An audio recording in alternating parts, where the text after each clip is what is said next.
Entre nous cultures.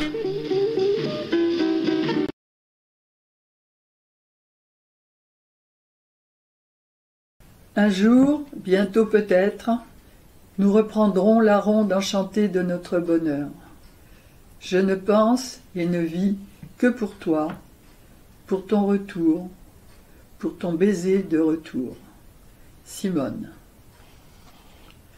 Ce jour de la terre promise, où, cette fois, tu ne seras plus pour moi comme une chimère inaccessible. Robert. Avec encore l'émotion à la voix. Il n'y a rien à faire. Récemment, on a retrouvé des lettres d'amour dans une déchetterie du côté de Saint-Jean-d'Angély. Et ça vous a rappelé énormément de souvenirs. Ça m'a rappelé que moi, j'avais aussi retrouvé des lettres, à savoir 299 lettres de mes parents pendant la guerre, qui n'étaient pas toutes des lettres d'amour, mais beaucoup de lettres d'amour, évidemment.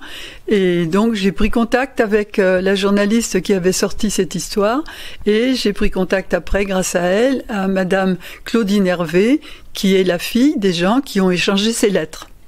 Ce sont les enfants aujourd'hui, effectivement, qui prennent le relais de cette histoire. Voilà, ce sont les enfants. Et si j'ai bien compris, c'est le petit-fils qui est très très intéressé, qui s'appelle Alexis, et qui voudrait éventuellement écrire un livre sur cette histoire-là. Et avec les lettres de vos parents, alors qu'est-ce qui s'est passé? C'est vous qui les avez retrouvées? Oui, voilà, c'était pas... Elles sont pas parties de la déchetterie. Non, pas du tout, pas du tout. Ma mère les a gardées bien précieusement. Et quand ma mère est décédée à 99 ans, j'ai trouvé une petite boîte. Je savais ce qu'il y avait dans la boîte, mais je n'osais pas l'ouvrir. J'ai mis un certain temps à ouvrir cette boîte. Et donc, en 2014, j'ai ouvert la boîte et j'ai commencé à trier les lettres. D'abord, les classer par date, ensuite les lire, ensuite chercher les plus intéressantes. Et puis, je me suis lancée dans une écriture de toute l'histoire de ma famille pendant la guerre. Une histoire d'amour, donc, et également une histoire historienne, puisque on raconte la guerre. Voilà, j'étais obligée de raconter la guerre. J'ai commencé dans le premier chapitre par présenter la famille, puisque je me suis dit, dans les lettres, mon père et ma mère vont citer des noms, donc il faut que les gens comprennent de qui ils parlent. Et ensuite, j'ai raconté la guerre. Donc j'ai entremêlé les faits historiques et puis les histoires de mon père et de ma mère. Votre père, il travaillait avant la guerre, j'imagine. Il était représentant en soutien-gorge? Oui, voilà, mon père avait un métier pas du tout agriculteur. Hein. Il se trouvait dans une ferme après, mais avant la guerre, il vendait en gros des soutiens-gorge. Donc il passait dans des boutiques de lingerie et il était très élégant, il avait des clientes qui étaient aussi très élégantes, il vendait des très jolis soutiens-gorge en dentelle de toutes les couleurs. Mon père était représentant et il travaillait pour une maison de gros. Et ma mère faisait les marchés à Belleville, le marché de la place des Fêtes, ça s'appelait, et elle vendait des corsets et des soutiens-gorge. Et ils se sont rencontrés justement sur le marché. Donc il est venu lui proposer d'acheter des soutiens-gorge, et donc ils se sont plu. Ma mère avait 25 ans, lui en avait 26, et ils se sont mariés. Mais la guerre est arrivée. Voilà, la guerre est arrivée en septembre 1939. Je suis assez émue quand même par cette histoire. Et donc, il est parti à la guerre et en juin 40, il a été fait prisonnier. Il était chauffeur Voilà, il était chauffeur de son capitaine. Donc, je crois qu'il n'a pas tiré un seul coup de fusil, peut-être un ou deux, mais en tout cas très très peu, parce qu'il naviguait toujours entre les avant-postes, les arrière-postes, et puis il transmettait les messages. Il passait un peu partout entre le front et l'arrière. Donc, entre deux mots d'amour, il racontait quand même son histoire à son épouse. Alors, il racontait, mais pas beaucoup, parce que il ne racontait pas où il était et ce qu'il faisait. On savait à peu près où il était, d'après les lettres, pas très loin du Rhin, en Alsace, mais il n'y avait pas de détails. Et c'est ça qui, moi, m'a gênée pour raconter l'histoire. Donc, je suis allée aux archives de la Défense à Paris, au château de Vincennes. J'ai pris une chambre d'hôtel à Paris, et donc j'ai travaillé là-bas, dans ces archives, pour avoir le journal de marche de son régiment. Ce qui m'a permis ensuite, en faisant coïncider les dates, de savoir exactement ce que mon père faisait et ce que son régiment faisait. Et donc il a été fait prisonnier et emmené dans un camp en Allemagne. Voilà, il a été fait prisonnier et moi je savais que, d'après ce que j'avais entendu, parce que quand il est rentré j'avais 6 ans et ensuite j'ai écouté ce que mes parents disaient, ils racontaient pas beaucoup mais quand même je savais des choses. Alors je savais qu'il était allé en Allemagne par 3 moyens de communication, c'est-à-dire ma mère avait noté aussi sur un petit papier que j'ai retrouvé, à pied, en bateau et en wagon plombé. C'était tout ce que je savais. Donc j'ai pris une carte et puis j'ai regardé par où il avait pu passer à pied pour rejoindre la péniche qui était en Hollande, parce que je savais qu'il était passé par la Belgique et par la Hollande à pied. Ça, je savais. Et donc, j'ai reconstitué, j'ai dit, je ne suis pas certaine qu'il ait fait exactement ce chemin, mais je pense. Et ensuite, donc, il a été enfermé dans un camp.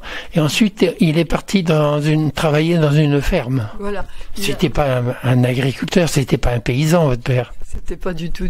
Il était très malheureux dans cette ferme parce que il n'y connaissait rien et il n'avait pas du tout l'habitude, il n'avait pas les mains calleuses comme peuvent avoir des agriculteurs. Il ne savait rien faire à la ferme. Il était d'abord dans un stalag, le stalag 6B, donc j'ai repéré tout ça. Et puis ensuite, il était dans cette ferme, mais il n'habitait pas dans la ferme. Il habitait dans une espèce de grange dégoûtante avec des rats, avec des puces, avec des poux. Il était très mal. Et pas tout seul, j'imagine. Mais non, il n'était pas tout seul. Il était avec le groupe de prisonniers français. Par contre, les gens de la ferme étaient gentils avec lui. Il n'y avait aucun problème. C'était que des femmes. Pratiquement que des femmes. Il y avait un monsieur un peu handicapé qui aidait un peu, mais autrement c'était des femmes parce que tous les hommes étaient partis à la guerre et souvent ils étaient sur le front russe et ils n'étaient pas prêts de revenir. Et quand il a été libéré? Alors je n'ai pas su exactement comment il avait été libéré parce que c'était en 1945 et à ce moment-là, depuis 1944, il n'y a plus de courrier parce que l'Allemagne était bombardée de toutes les façons, donc il n'était plus question de faire passer du courrier. Mais donc j'ai su par les gens. En 2014, j'ai commencé le livre, mais en 2016, je suis partie avec mon mari dans le nord de l'Allemagne sur les traces de mon père. Et là, j'ai rencontré des gens exceptionnels qui m'ont aidé et qui m'ont donné le journal d'un autre prisonnier. Et le journal, surtout le journal d'un propriétaire d'une autre ferme, tout à fait semblable à celle où mon père travaillait, qui a raconté comment les prisonniers étaient partis.